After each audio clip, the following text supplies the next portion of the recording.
This is GT1 Pro TWS earbuds, which is from a brand called Hailu, and this comes with touch sensors, so that means you don't need to press the button on your earphones. First, thanks to Gadget Zone Select for providing me these earbuds, and they are very friendly online shop in Select. In the box, you will get a micro USB charging cable, and like most of the wireless earphones, Hailu doesn't provide any charging adapter, so you just have to charge it with your phone's adapter. There are 3 earbuds for different sized ear and some paperwork as usual.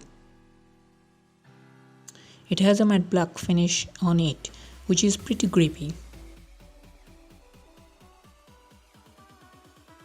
The performance in the bass and sub-bass range is quite impressive. The small headphones produce a powerful sound at the bottom.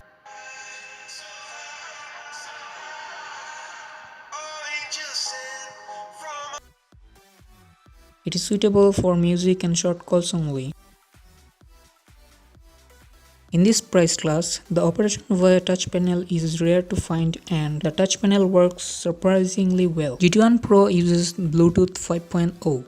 so the connection should remain stable at the distance of 10 meters max. It has 43 mAh battery per bird with almost 3 hours of runtime and an 800 mAh battery in the charging box, which gives almost 25 hours of backup. These true wireless earphones are a pretty decent choice for the budget range with touch panel and 25 hours of battery backup. The sound quality is comparable to many higher priced examples. So if you are in a look for budget earphones, you can go for this. Thanks for watching. My name is Himan and I'll catch you guys in the next one.